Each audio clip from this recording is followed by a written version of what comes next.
Hello everyone, welcome back to my channel.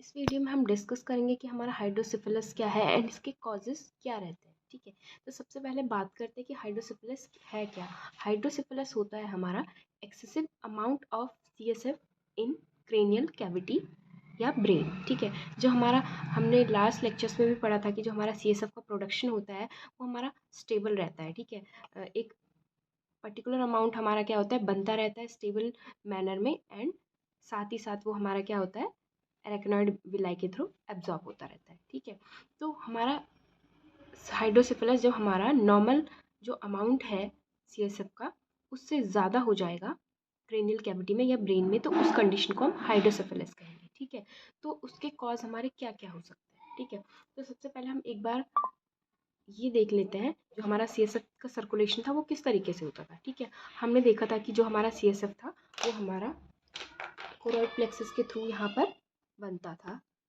ठीक है, हमें पता है कि मेजर बल्क हमारा लेटरल वेंट्रिकल के जो कोरॉइड प्लेक्सस है वहीं से बनता था। ठीक है, फिर हमारा क्या होता था, जैसे यहाँ पर कोरॉइड प्लेक्सस के थ्रू बना, फिर हमारा ये फोरामेन मोनरो के थ्रू थर्ड वेंट्रिकल में आता था। थर्ड वेंट्रिकल के बाद सेरिब्रल एक्वेडक्ट में आता था, एंड देन फोर्थ वेंट्रिकल में आता था। एंड फोर्थ वेंट्रिकल के through foramen of Luschka and foramen of Magendie के थ्रू वो हमारा सब एरेक्नॉइड स्पेस से होते हुए एरेक्नॉइड विलाई के थ्रू यहाँ पर जो हमारा सुपीरियर सेजाइटल साइनस था यहाँ पर हमारा ड्रेन हो जाता था। ठीक है, तो अब अगर हम हाइड्रोसिफिलिस के कॉज की बात करें तो हमारा सीएसएफ का अमाउंट हमारा कब बढ़ सकता है। नंबर वन, अगर हमारा क्या हो कोई जो प्रोडक्शन ऑफ सीएसएफ है वो हमारा एक्सेसिव हो जाए। ठीक है, नॉर्मली जितना हमारा बन रहा था उससे ज़्यादा बनने लगे। नंबर टू, डिफेक्टिव सर्कुलेशन हो जाए हमारा सीएसएफ का। ठीक है, डिफेक्टिव सर्कुलेशन का मतलब क्या है कि जो भी हमारा ये सीएसएफ लेटरल वेंट्रिकल से थर्ड वेंट्रिकल से फोर्थ वेंट्रिकल अल्टीमेटली हमारा सुपीरियर सेजाइटल साइनस में जा रहा है, इनमें से कहीं पर भी बीच में ऑब्स्ट्रक्शन हो जाए तो वो हमारा क्या आ जाएगा, डिफेक्टिव सर्कुलेशन में आ जाएगा। नंबर थ्री, हमारा क्या है जो हमारा एब्जॉर्प्शन हो रहा है एरेक्नाइड विलाई के थ्रू उसी में हमारा क्या हो कोई डिफेक्ट हो। ठीक है, एब्जॉर्प्शन ही हमारा क्या हो जाए डिक्रीज हो जाए या उसमें हमारा कोई डिफेक्ट आ जाए। ठीक है, तो ये तीन हमारे सीएसएफ के कॉज हैं। ठीक है, अब अगर हम बात करें इसके पहले कॉज की, प्रोडक्शन ऑफ सीएसएफ अगर हमारा एक्सेसिव हो जाए। ठीक है, तो जो हमारा नॉर्मली क्या होता है जो प्रोडक्शन ऑफ सीएसएफ होता है वो एक स्टेबल मैनर में होता रहता है। ठीक है, तो ये रेयरली इसका ये कॉज होता है कि प्रोडक्शन ऑफ सीएसएफ हमारा एक्सेसिव हो जाए। फिर भी अगर हम देखें तो एक्सेसिव प्रोडक्शन ऑफ सीएसएफ हमारा कब होता है, किस केस में होता है, अगर हमारा जो कोरॉइड प्लेक्सस है, ठीक है, जो कोरॉइड प्लेक्सस है हमारा लेटरल वेंट्रिकल का, उसका क्या हो जाए हाइपर फंक्शनिंग ट्यूमर हो जाए। ठीक है, hyper functioning tumour of choroid plexus. ठीक है, तो उस केस में हमारा क्या होगा, प्रोडक्शन का सीएसएफ प्रोडक्शन ऑफ सीएसएफ क्या हो जाएगा, एक्सेसिव हो जाएगा। ठीक है, लेकिन ये रेयरली देखा जाता है। अब बात करें अगर हम डिफेक्टिव सर्कुलेशन की। ठीक है, डिफेक्टिव सर्कुलेशन का मीन्स मैंने आपको बताया कि जो भी हमारा सीएसएफ का सर्कुलेशन था वेंट्रिकल्स के थ्रू एंड किस तरीके से सब एरेक्नॉइड स्पेस में आ रहा था, वहाँ पर हमारी क्या हो जाए कोई भी डिफेक्ट आ जाए या ब्लॉकेज हो जाए। ठीक है, तो अब हम इस डायग्राम की हेल्प से देखेंगे कि वो किस किस लेवल पे हमारा क्या हो सकता है सर्कुलेशन में डिफेक्ट आ सकता है। ठीक है, सबसे पहले अगर हम बात करें, ये तो है हमारा नंबर वन। ठीक है, जो हमने कॉज देखा कि ट्यूमर हो जाए हमारा कोरॉइड प्लेक्सस का। ठीक है, hyper functioning tumour of choroid plexus जिसकी वजह से हमारा प्रोडक्शन ऑफ सीएसएफ एक्सेसिव हो जाएगा एंड हाइड्रोसिफिलिस हो जाएगा। अब दूसरा अगर हम बात करें डिफेक्टिव सर्कुलेशन। ठीक है, डिफेक्टिव सर्कुलेशन में सबसे पहले हमने देखा कि हमारा यहाँ पर लिटिल वेंट्रिकल में हमारा सीएसएफ का फॉर्मेशन हुआ, फिर लिटिल वेंट्रिकल के बाद हमारा फोरामेन ऑफ मोनरो के थ्रू हमारा जो सीएसएफ था वो हमारा लेटरल वेंट्रिकल से थर्ड वेंट्रिकल में आता था। ठीक है, ये हमारा थर्ड वेंट्रिकल है। तो यहाँ पर हमारा अगर ब्लॉकेज होगा तो ये फोरामेन यहाँ पर हमारा क्या होता है कि जो हमारा एपेंडाइमल सेल्स होती हैं, ठीक है, जो हमारे वेंट्रिकल्स और ब्रेन होते थे उन्हें एपेंडाइमल सेल्स ने हमारा लाइन किया होता था। तो जो हमारा एपेंडाइमल सेल का ट्यूमर यहाँ पर अगर ग्रो हो जाए, ठीक है, थर्ड वेंट्रिकल में, और वो इस तरीके से ग्रोथ हो कि जो ये हमारा फोरामेन ऑफ मोनरो है, ठीक है, अगर हम इसे देखें कि जो ये हमारा ट्यूमर हो रहा है, ठीक है, थर्ड वेंट्रिकल का, ये इस तरीके से ग्रो हो रहा है कि जो ये हमारा फोरामेन ऑफ मोनरो है, ठीक है, ये फोरामेन ऑफ मोनरो है हमारा, फोरामेन ऑफ मोनरो, ठीक है, फोरामेन ऑफ मोनरो हमारा क्या हो जाए, ब्लॉक हो जाए, ठीक है। तो उस केस में भी हमारा क्या होगा, जो हमारा CSF है वो लेटरल वेंट्रिकल से थर्ड वेंट्रिकल में नहीं आ पाएगा, ठीक है। तो इसको हम मार्क कर देते हैं पॉइंट नंबर 2, ठीक है। तो यहाँ पर हमने देखा कि ये डिफेक्टिव सर्कुलेशन है, किस वजह से हमारा फोरामेन ऑफ मोनरो ब्लॉक हुआ है, जो हमारा एपेंडाइमल सेल का ट्यूमर हुआ है हमारा थर्ड वेंट्रिकल में, ठीक है। तो इस केस में क्या होगा कि जो हमारा ये वाला लेटरल वेंट्रिकल है, यहाँ से तो हमारा CSF थर्ड वेंट्रिकल में आ जाएगा, लेकिन इस वेंट्रिकल से हमारा CSF यहाँ नहीं आ पाएगा थर्ड वेंट्रिकल में, एंड जो ये हमारा लेटरल वेंट्रिकल है ये इस तरीके से एनलार्ज हो जाएगा, ठीक है। अब अगर हम बात करें, एक तो हमारा डिफेक्टिव सर्कुलेशन हो सकता है फोरामेन ऑफ मोनरो के ब्लॉकेज की वजह से, ठीक है। अगर हम दूसरा बात करें तो हमारा थर्ड वेंट्रिकल से सेरिब्रल एक्विडक्ट के थ्रू ये फोर्थ वेंट्रिकल में आता है, ठीक है। अब अगर ये सेरिब्रल एक्विडक्ट ही हमारा ब्लॉक हो जाए, ठीक है, अगर हम इसमें बात करें तो बहुत केसेस में देखा जाता है कि ये कंजेनाइटल होता है, ठीक है, स्टेनोसिस ऑफ हमारा सेरिब्रल एक्विडक्ट हो जाता है, ठीक है। तो उस वजह से भी क्या होगा, यहाँ पर हम मार्क कर देते हैं नंबर 3। अगर हमारा कंजेनाइटल कॉज की वजह से ये क्या होता है, हमारा सेरिब्रल एक्विडक्ट हमारा स्टेनोसिस इसका हो जाता है, तो भी हमारा क्या होगा, जो हमारा CSF है वो थर्ड वेंट्रिकल से फोर्थ वेंट्रिकल में नहीं आ पाएगा। तो उस केस में हमें क्या मिलेगा, ब्लॉकेज है हमारा इस लेवल पे, तो हमारा जो थर्ड वेंट्रिकल होगा और दोनों लेटरल वेंट्रिकल, इसमें हमें बायलैटरल एनलार्जमेंट मिलेगा लेटरल वेंट्रिकल का, ठीक है।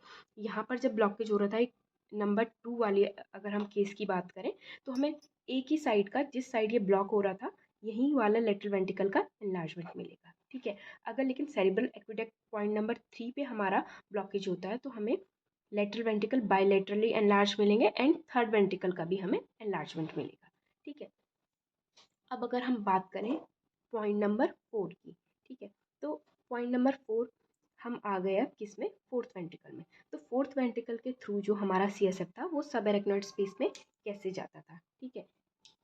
हमने लास्ट लेक्चर्स में भी बात की है कि यहाँ पर हमारे 2 फोरामेन ऑफ लश्का होते हैं और ये फोरामेन ऑफ मिजेंडी होता है, ठीक है। तो अगर हमारा foramen of Luschka and foramen of Magendie का ब्लॉकेज हो जाए, ठीक है, और ये हमारा मोस्ट कॉमनली किस वजह से होता है, जो हमारा पॉन्स एंड मेड्यूला है उसके बैक साइड में हमारा क्या रहता है, सेरिबेलम रहता है।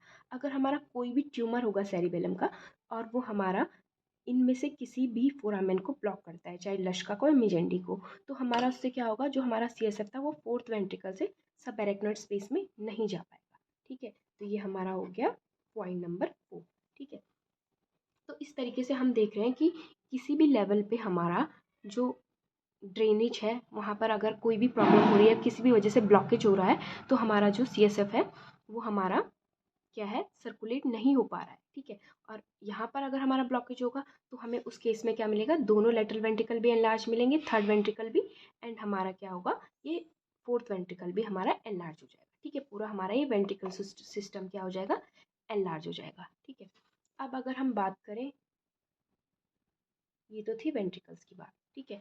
अब अगर हमारा इन वेंट्रिकल्स के लेवल पे कहीं भी ब्लॉकेज नहीं है, ठीक है, और ये हमारा क्या होगा, सब एरेक्नॉइड स्पेस में हमारा CSF आ चुका है, ठीक है। लेकिन क्या होता है, किसी केस में जैसे हमारा ट्यूबरकुलर मेनिंजाइटिस होता है, तो उस केस में अगर हमारा पेशेंट सर्वाइव कर जाता है, तो हमारा ट्यूबरकुलर मेनिंजाइटिस में जो हमारा हीलिंग के दौरान क्या होती है, स्कारिंग होती है। तो स्कारिंग की वजह से जो ये हमारा सब एरेक्नॉइड स्पेस है, यहाँ पर हमारा क्या हो जाता है, स्कारिंग की वजह से ब्लॉकेज हो जाता है। तो हमारा क्या होगा, जो CSF है वो हमारा यहाँ पर एक्यूमुलेट हो जाएगा और वो हमारा आगे नहीं जा पाएगा, ठीक है।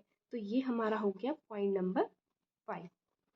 अब अगर हम नेक्स्ट लेवल पे जाएं, तो अगर हम बात करें कि यहाँ पर अब हम आ चुके हैं किस पे, यहाँ तक तो हमारी ये बात थी डिफेक्टिव सर्कुलेशन की, ठीक है। अगर हम एब्जॉर्प्शन की बात करें, तो हमारा एब्जॉर्प्शन किसके थ्रू होता था, एरेक्नॉइड विलाई के थ्रू हमारा CSF का एब्जॉर्प्शन होता था और ये हमारा सुपीरियर सजाइटल साइनस में ड्रेन हो जाता था, ठीक है। अब ये क्या है, जो हमारे एरेक्नॉइड ग्रैनुलेशन है इनका ब्लॉकेज हो जाता है, किस वजह से, अगर हम इसका कॉज देखें तो अगर हम बात करें कि अगर हमारा सब एरेक्नॉइड हीमरेज होता है, ठीक है, तो सब एरेक्नॉइड हीमरेज होता है तो मैंने उस केस में आपको बताया कि जो हमारा सब एरेक्नॉइड हीमरेज होगा तो सब एरेक्नॉइड स्पेस में ही हमारा CSF है, तो यहाँ पर हमारे RBC हमें CSF में मिलेंगे और वो RBC हमारे क्या है, एरेक्नॉइड ग्रैनुलेशन को ब्लॉक कर सकते हैं, ठीक है। यह हमारा कोई भी मेनिंजाइटिस है, हमने लास्ट वीडियोस में मेनिंजाइटिस भी डिस्कस किया है, तो उसमें हमने देखा कि डिफरेंट डिफरेंट केस में किसी में हमारे न्यूट्रोफिल्स बढ़ जाते हैं एंड किसी में हमारे लिम्फोसाइट्स बढ़ जाते हैं, या जो भी हमारे बैक्टीरियल इन्फेक्शन की वजह से अगर मेनिंजाइटिस हो रहा है तो वो हमारे क्या कर सकते हैं, जो हमारे WBCs हैं, डिफरेंट टाइप के न्यूट्रोफिल्स हो गए एंड लिम्फोसाइट्स हो गए, या जो हमारे बैक्टीरियल डेब्रीज हैं, वो हमारी क्या कर सकती हैं, इन एरेक्नॉइड ग्रैनुलेशन को क्या कर सकती हैं, ब्लॉक कर सकती हैं।